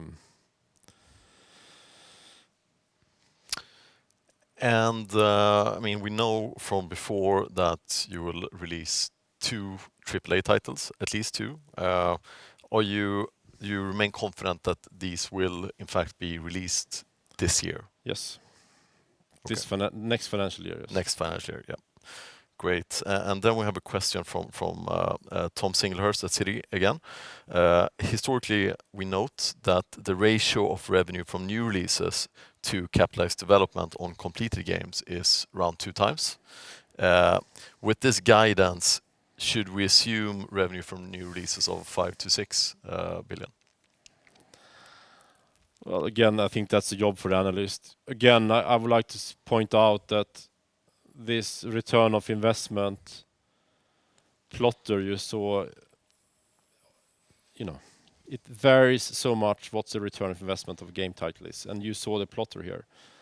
Now we're having a few very significant big titles in terms of investment.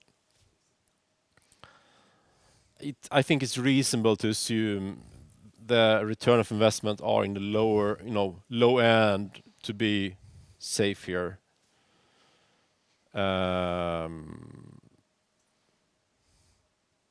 So I think I've been stating that before. I'd like to state that again. This is big titles, big investments. We are confident, we will make good business. But again, I'm not eating percentages to lunch. I'm paying the lunch with money, absolute numbers. So in the end of the day, big investments, if it rewards a good absolute number, fantastic. Yeah, and there are big titles coming, obviously. But I mean, now we've seen in the past couple of weeks the sort of top charts on Steam being made up sort of smaller studios, Tarsier and Iron Gate. And a question here from the web as well on Little Nightmares 2. Its sales seem to progress at a high pace, and the publisher should recoup their investment soon. I understand that you can't go into details of the publishing agreement, but could one expect some sort of revenue share agreement, in the coming quarters here? Yeah, I don't think anything in this quarter. Perhaps in the end of, sometime next financial year, perhaps some money. In the greater scheme of things, this is not very notable. Yep. And a follow-up from me on Tarsier. I mean, you've discussed a bit what the plan is, new IPs. What can you say about their sort of focus? I mean, I guess they're quite specialized in sort of narrative, story-driven, really high-quality games. Should we expect that to be the focus ahead as well? Yeah, I think you pointed there, and I would like them to talk really about their future when they're ready. I think they've proven they are one of the absolute world leading in their genres, and they are super creative, and that's why I love to have them within the family. To make new things, tell new stories, make new worlds. They're creating worlds. But it will take years until, or I don't know how many years, but it will take a good amount of time to make these new things. So this is a very long-term investment. Yep. And the organic growth for the game segment has been very strong throughout the year. A bit weaker this quarter, I guess driven by releases. But what can you say about what has driven the organic growth throughout the year? Is it mainly THQ Nordic's many releases and Coffee Stain's very strong performance? Yeah, so looking at that KPI of the organic growth on constant currency basis, we're talking about the 54% year to date. Yeah, so I think obviously THQ Nordic had a fantastic start of the year with SpongeBob, Destroy All Humans, also good performance of Kingdom of Amalur. That has driven their revenues. Coffee Stain again, a really good performance. So I think, and again, you know, we had a pandemic. We had a great demand for games. We expect it to continue regardless of a pandemic or not, but it was a great year for gaming. And I think most companies had a great year, and especially premium gaming. You can read about that in the market data we provided this morning. Especially the premium games business has benefited during, you know, people being at home. And it seems to continue in Q4, is my impression, looking at record activity on Steam, record activity on Twitch. Is that also what you're seeing? Yeah, I think we're seeing a solid performance. But again, you need to have the content. And you know, I'm sure our back catalog will continue to sell, but we need to add new games, new content into that back catalog. So I think that is critical for our, you know, growth and organic growth in the future. Yeah. And a question for Johan, turning to the IFRS transition that you announced today. Just to clarify, I mean, you mentioned the listing. Well, first of all, what does that mean that you will turn to a regulated list? Does it imply the main list in Sweden, or could it apply to international markets as well? Sorry, Johan, stepping in here. Yeah, Please go that was ahead. better for you. So, well, we haven't really started negotiating with and discussing with Nasdaq. Obviously, we know them well and we like them, and most likely, I assume we will agree to do a main listing in Stockholm. But you know, we haven't started that process, and there is other stock exchanges. So I think it's just an interest to figure out, is there alternatives? You know, our shareholder base is a lot of Swedish institutions and Nordic institutions, but that shareholder base are over time changing. And I think it's also important, we would like to have conversations with our institutional shareholders in this process, how they see on this question as well. And you know, how long-term committed they are to Embracer as shareholders as well. So there is various factors in this, and I think it's, you know, it's already quite expensive to be listed on the First North, but it's much more expensive to be listed on the main market, and we're talking big money. So I would like to understand these fees, you know, what are we getting for it? What's the services? You know, is there a room for negotiating? You know, I just love to enter these discussions. Perhaps I'm a bit naive here, but No, we actually have some questions on that. I think it's perhaps too detailed for this environment. But a question to you, Johan. I mean, just to clarify for those that don't know the difference too well, what will be the main differences in terms of accounting and in terms of the P&L and cash flows? Yeah. So if you go to the detail, there will be differences, and I think in the broader sense there are differences. I think the main difference is how you look at goodwill. For example, within IFRS, there are no amortizations of goodwill. That's a difference. Then I would say it's looking at the work that needs to be performed during this IFRS conversion project. It's a lot about also the disclosure that needs to be made within IFRS. From a P&L perspective, I would see from a preliminary analysis, amortization of goodwill. There are some other IAS 16, how you treat lease agreements, that's different. But I think the most important one is probably goodwill for our side. In the end of the day, we're operating the same businesses, whether it's K3 or IFRS.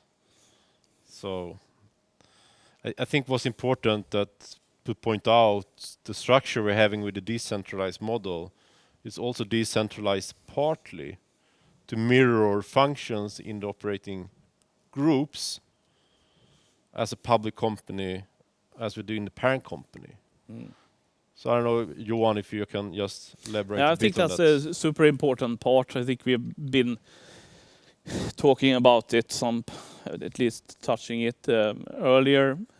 When we look at investing into the capabilities and these work streams, it's very important that we build the resources and capabilities at the parent company, but it's also equally important that we continue to build the resources and capabilities within each of the verticals to support the decentralized strategic model that we have. Yep. Great. I think we are running a bit over time, but I think a bit more, and please stop me here. No, but I think it's relevant. You ask us the relevant questions, Oscar, because we will have these questions anyhow, and if people need to drop, I have all the respect, but please continue.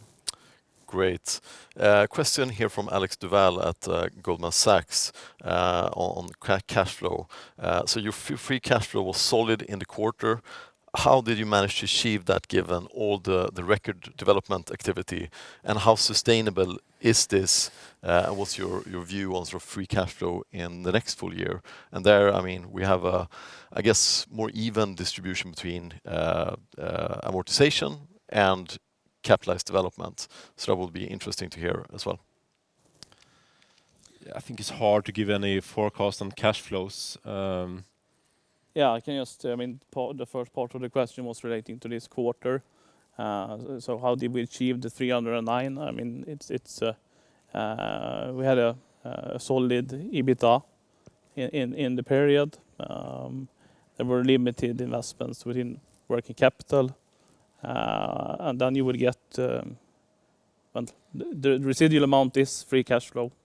So despite investing as much as we could, obviously, in game development or a record high amount. I think it was also important to point out that we have been acquiring businesses that has a very high margin and profitable business over the past years. That is also improving the cash flow. Saber was a very cash flow generating business. Coffee Stain and so obviously we'll continue operating those. Together we have made big investments the past 4-5 years that we are not now start releasing, even though we are still in the build-up phase in investments. That is just generating cash flow.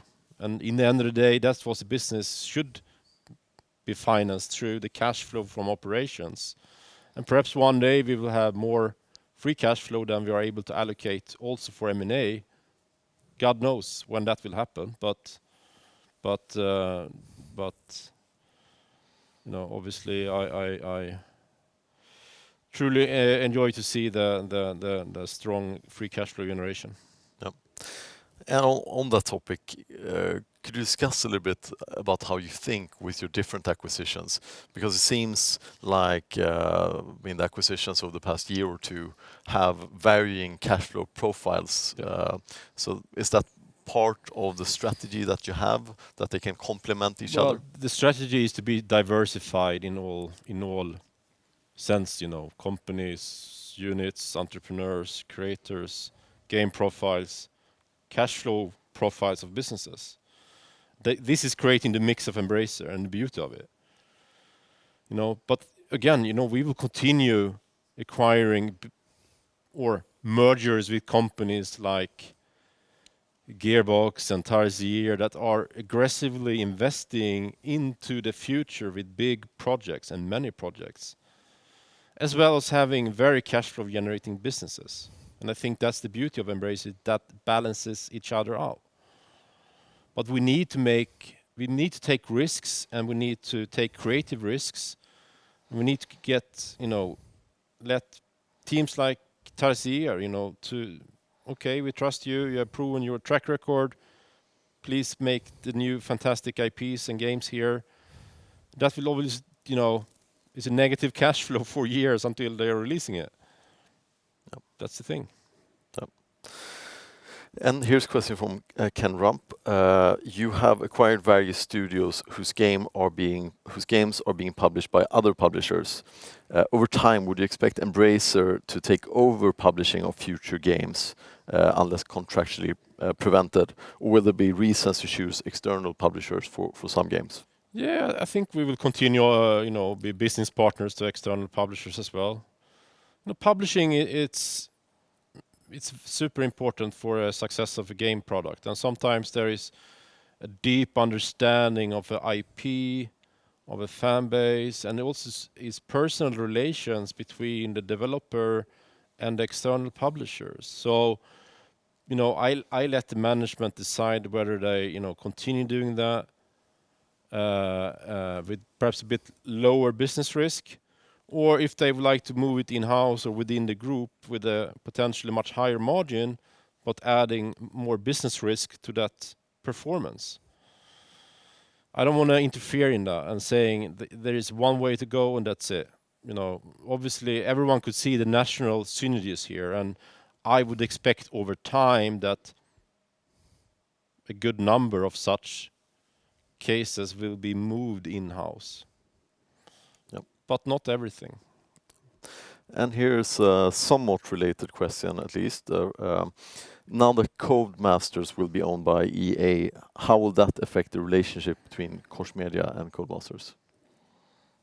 Yeah, well, I think we need to ask, EA and EA that question, and Codemaster has been a business partner forever with Koch Media, and I personally, love their products and the company, and I know them also very well, and especially Frank heading it up, and I personally played Colin McRae Rally when I was, in the 90s, and and EA is also a fantastic company. It was my first external business partner when I was 17, and I have super respect for their business. If they want to move their products within EA, fine. I guess EA also understands it might be a business risk as everything to move things. So I don't know there, and it's not really something to me to have an opinion about. It's something for them, Codemasters and Koch. If they move that, they move it. I don't know. I don't know if I should comment more on that. All right. And here we have an interesting question actually from a newly created Discord group. You've managed to gather a lot of different developers and companies.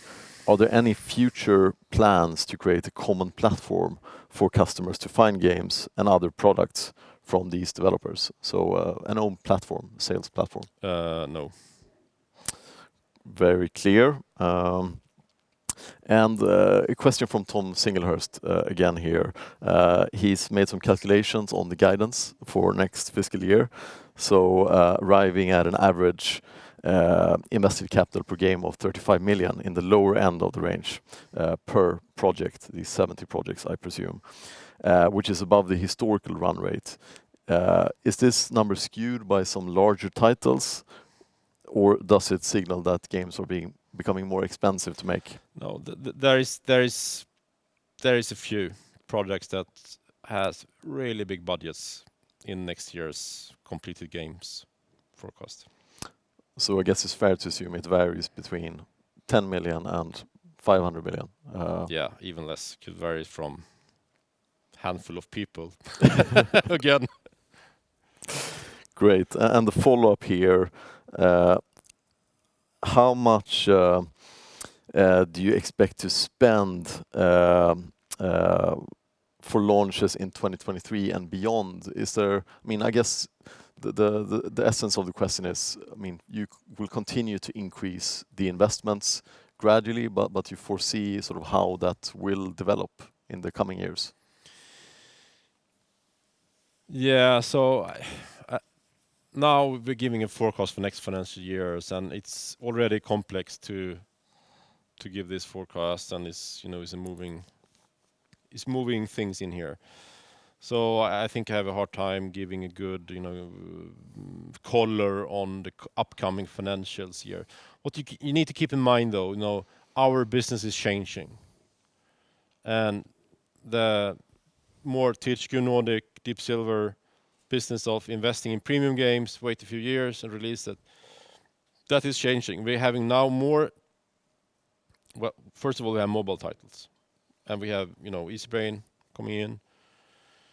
We also have more live-ish operated premium games titles that are being upgraded and with new content that doesn't really, that are profitable, every day.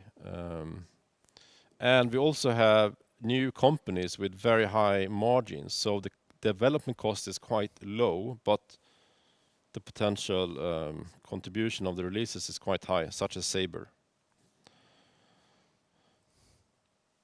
So I don't know how relevant this KPI forecasting the value of completed games will be looking ahead in a few years. But I think it's relevant for looking at the business next year, at least. Yep, understood. And I have a question here from Ken again. It's easy to see the specific focus of some verticals, Easybrain and Deca, for example, but others seem to potentially overlap. Is it clear where a particular acquisition or business belongs among the segments? Well, sometimes it's quite clear, but sometimes it's really up to the, obviously the entrepreneur or creator that would like to join the family. Perhaps there is a relationship with someone, or there is a trust, there is some kind of culture between them. So then they are making then that decision. Sometimes it's not super clear, and sometimes there is a dialogue with various groups. Sometimes there might be a God's hand in Karlstad. So it's and I don't think this is, in the end of the day, what's important is the philosophy of how we operate across the group, the businesses with a decentralized model. On the daily business, it's fairly similar. And could you also talk about the opportunities in licensing out your IP for series and movies? We've seen some examples of that with Borderlands. I mean, just speculating here about the Valheim series, perhaps, in the future. Yeah, now we're speculating, Oscar, and I would leave that for the market to speculate. I don't want to comment on that. All right. And here's a question on M&A. Will Embracer only acquire game studios and publishers, I suppose, or also invest into B2B solutions for the studios? You did one of those acquisitions, I think, or two actually, in the past quarter. B2B solutions, you mean PR and? Yeah, I suspect they mean PR and also, QA, I guess, as well is one example where you've done an acquisition. I think we are open-minded for services, but I think, we don't have a strategy of start, I think when it makes sense, it's more from a cultural, perspective, and when there is a synergy sometimes, and there is a willingness. In terms of capital allocation, these acquisitions are fairly small, but it could make a big difference for the individual operating unit. Saber, for example, they, loved working with the Sandbox guys. They were very important for their business. They have the expertise that Saber didn't have in-house. So it just made sense, and we already seen a lot of synergies coming out from that acquisition. So I think we will continue doing that. Yep. And Here's a good question actually that I'm interested in here as well. I mean, we know the Vancouver mobile game studios will likely be consolidated from mid-February or early March. But how about the latest three acquisitions? Should we expect them in next fiscal year, or should we expect a small contribution at the end of Q4? No, I don't think we should expect anything in Q4. I don't know, but I don't think. You know, this is big transactions. We need to have all our processes with regulatory authorities and other closing conditions, and there is an army of advisors doing whatever they're doing. So, I think partly this could drag into the next quarter. So I don't know. I think that's the job for the analyst again, but whether it's, from 1st of April or mid next quarter, but I don't think we should assume anything now in this quarter. Okay. And then we have some questions via email. I'll go through them as well here. As Embracer grows and more projects are released each year, there are projects bound to be released close to each other from different operating groups. Optimally, they would not be competing with one another, but sometimes it might be the case. What is your view on products cannibalizing on each other and sort of planning the releases? No, I don't think. I think we are too small in general to start. We are, again, 1% of the gaming industry. The market is enormous, so I don't think there is a... I'm sure there is dialogue sometimes but it's more to help each other internally if there's a similar game. This is not a big topic. Yep. Okay. And I think we're nearing the end of sort of the most important questions here. Nice. So perhaps we can just end on.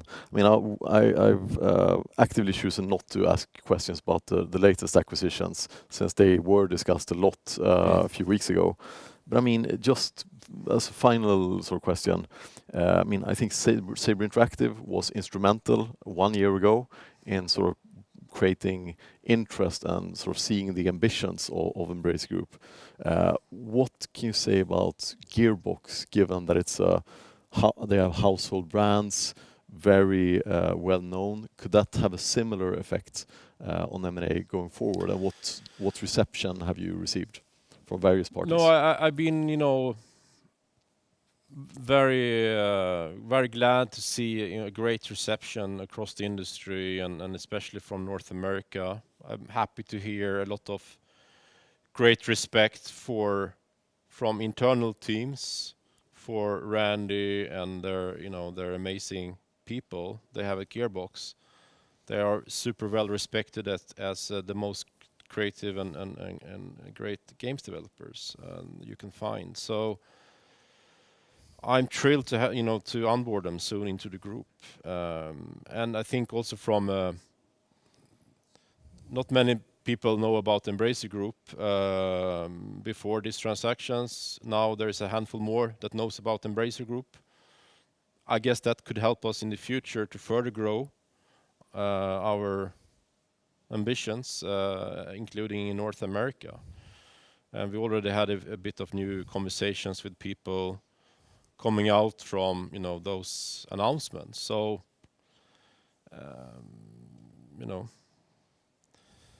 I feel good about the future, Oscar. Very good, and it was very interesting, I think, to hear Clemens and Luisa's view, because a lot has happened in those 3 years. Quite impressive. Quite impressive, I would say. But I think with that, I will end the Q&A. So thank you very much, everyone, for listening in. I will leave it over to you, Lars, for some closing remarks, perhaps. Well, thank you everyone for listening in, and I would like to take this opportunity to thank all our stakeholders, especially our employees. I know many of you have been having a very difficult situation during the pandemic. Thank you very much for the hard work you bring into the company, and thank you everyone else, the shareholders and stakeholders in the industry, to contribute to our success. So thank you very much.